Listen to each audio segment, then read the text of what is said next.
J'ai une demande d'intervention de Mme Cordebar, la maire du 10e arrondissement. Monsieur le maire, merci de me redonner la parole. Madame la directrice, merci pour vos propos factuels.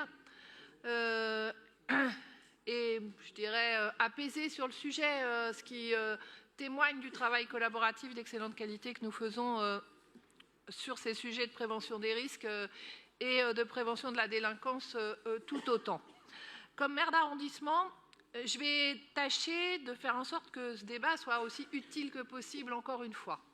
La première chose que je dirais à Madame Kerbois, et je pourrais presque m'arrêter là, c'est que cette salle n'a pas pour vocation d'accueillir les fumeurs de crack.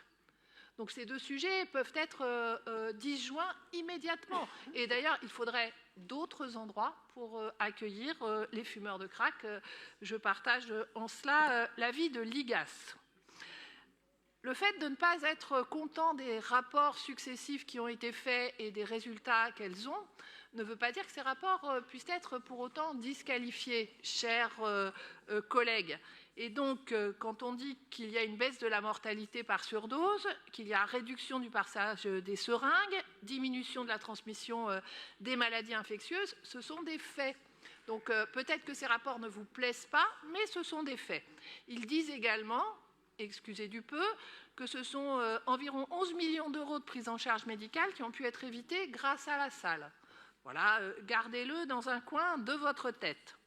C'est également des réalités sur la question de la tranquillité publique, avec, par exemple, et je ne donnerai que ce chiffre, 3 778 seringues ramassées en 2017 contre 415 en 2024. N'y voyez pas qu'il n'y a aucune seringue dans l'espace public, mais une amélioration, c'est absolument indiscutable.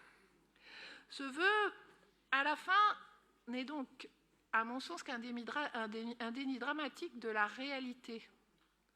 Vous voudriez, chers collègues du 16e arrondissement et ailleurs, expliquer que ce quartier doit retrouver sa situation antérieure, c'est-à-dire des dizaines, des centaines d'injections dans l'espace public.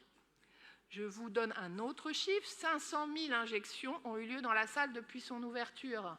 Je vous remercie de ne pas nous souhaiter de les retrouver dans l'espace public.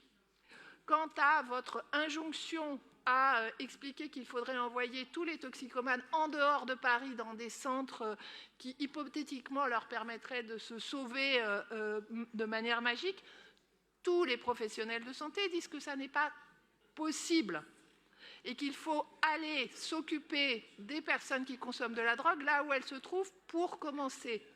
Ce qui n'exclut pas d'ailleurs ensuite les soins de suite qui peuvent se dérouler ailleurs. Alors vous qui n'êtes en rien solidaires de ces prises en charge, merci de nous laisser nous occuper de ces problèmes avec le courage qu'il faut, y compris pour les professionnels, et de ne pas nous vouloir le meilleur pour le pire.